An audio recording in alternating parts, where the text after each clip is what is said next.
Hola, ¿qué tal amigos de TurboPress, tu motor digital? Bienvenidos a un nuevo episodio. En esta oportunidad estaremos hablando de 3 temas claves importantes. El primero, ¿afecta de verdad la altura el tipo de combustible que debemos usar? ¿De verdad afecta? En el segundo tema, hablaremos sobre los aditivos elevadores de octanaje. ¿Funcionan? ¿No funcionan? ¿Cuáles funcionan? Por último, hablaremos de cómo calcular efectivamente los costos de consumo de combustible en nuestro auto. Quédense con nosotros y no olviden suscribirse a nuestro canal.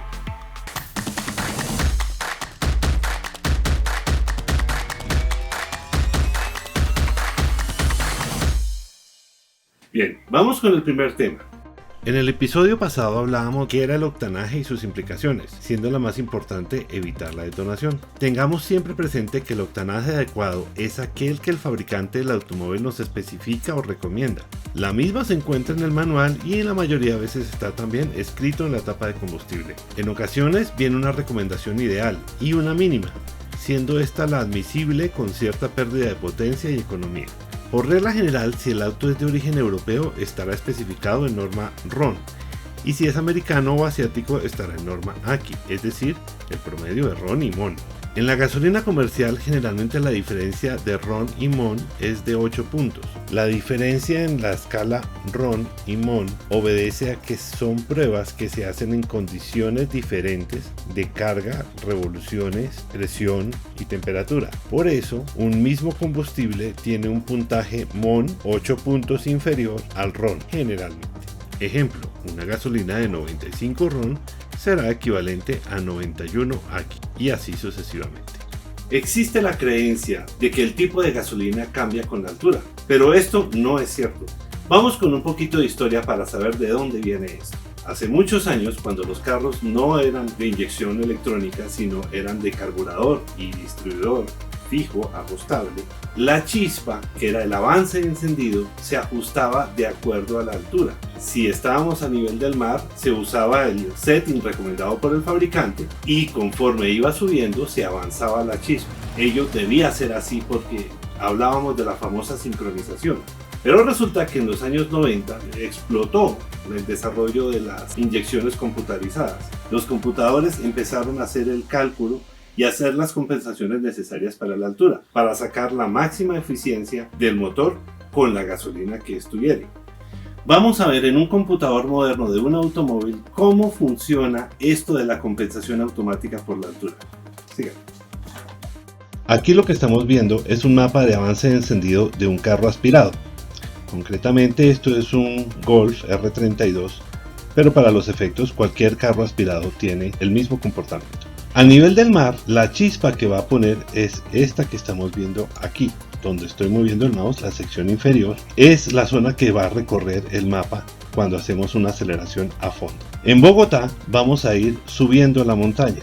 Bogotá tiene una presión atmosférica de 75 kilopascales, que eso es esta zona que estamos viendo acá. Como podemos ver, a la altura de Bogotá es mucho más el avance de chispa de lo que hay a nivel del mar. En valores numéricos lo podemos ver en las dos franjas que están resaltadas.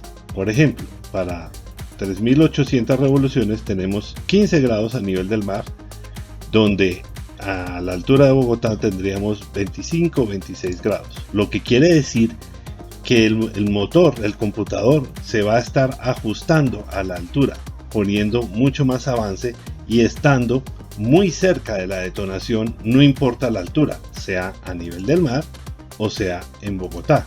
De esa manera el fabricante está optimizando el uso del combustible indicado. Si el fabricante nos dice 95 octanos RON, él va a necesitar 95 octanos RON a nivel del mar y en Bogotá, o para los efectos en el Nevado del Ruiz, donde fuere. Aquí vemos cómo Ford, por ejemplo, en un manual estipula que no importa la altura, debe usarse siempre gasolina de mínimo 87 octanos AKI. Conclusión: no es cierto que la altura nos cambie el requerimiento de octanaje. Ya lo vimos sobre un carro aspirado. En los turbo ocurre exactamente lo mismo.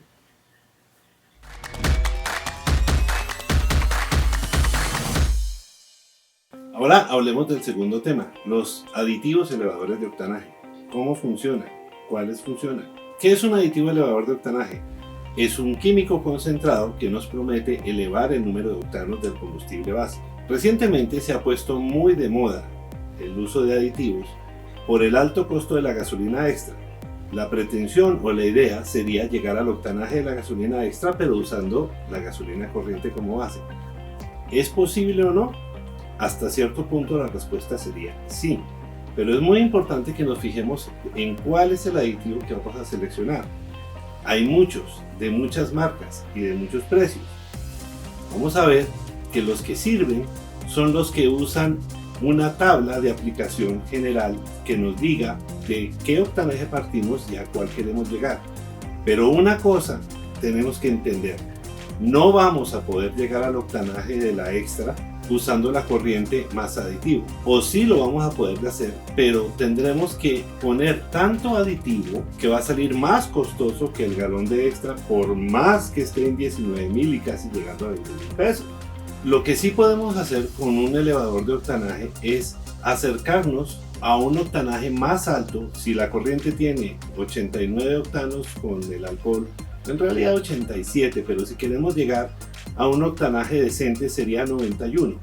Esto lo podemos lograr más o menos con los elevadores comerciales que conocemos, más o menos 1 a 2 onzas por galón, y con eso quedaríamos con un costo no tan elevado como la extra, no tan bajo como la corriente. Estaríamos hablando de, a los precios actuales, 14,000, 15,000 pesos el galón. Lo otro muy importante que tenemos que tener en cuenta al mirar en el envase del aditivo es que no vaya a tener un componente que es plomo o derivados del plomo. ¿Por qué? Estos componentes son dañinos y corroen las sondas de oxígeno y los catalizadores, elementos que están presentes en absolutamente todos los vehículos modernos. Una de las razones para preferir usar aditivos a mezclar las gasolinas corriente y extra en cualquier proporción es que la corriente y la extra tienen diferentes recetas.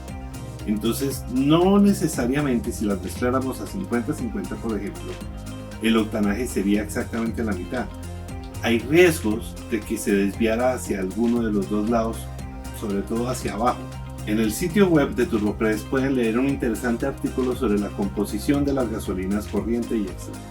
Si tienen cualquier duda sobre el tema de aditivos, no duden en consultarnos en los comentarios. Nosotros los responderemos en la medida de lo posible.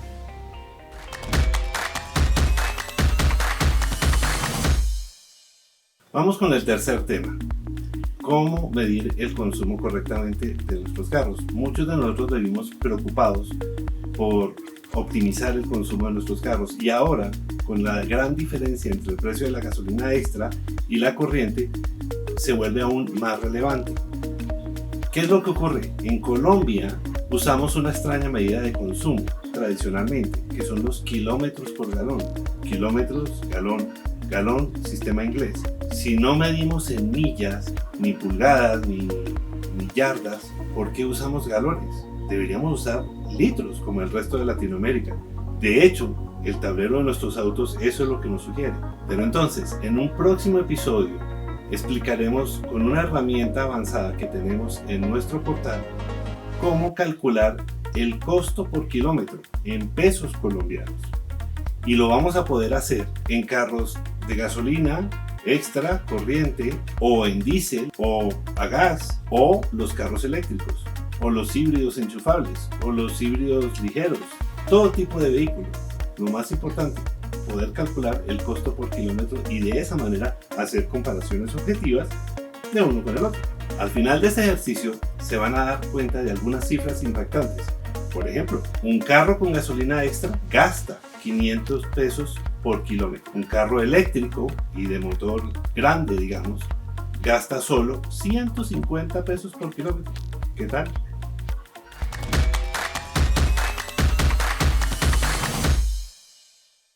Bueno, y llegamos al final, pero no me quiero ir sin contarles algo que encontramos navegando en YouTube.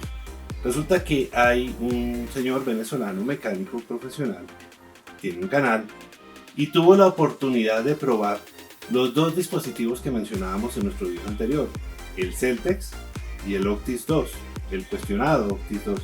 Usando gasolina de competición de 98 octanos RON, le marcó el Celtex 99 octanos, un punto de diferencia. Y el Octis 2, sospechosos 85. No sabemos si Ron, Mon o Aki. Repitió la prueba con gasolina de surtidor y miren esto. En esta oportunidad el Celtex marcó 90 octanos Ron, mientras el Octis 2 marcó 93. ¿Cómo creerle? Bueno, no olviden dejarnos sus comentarios, compartirnos en sus redes sociales y suscribirse a nuestro canal. Somos TurboPress, tu motor digital.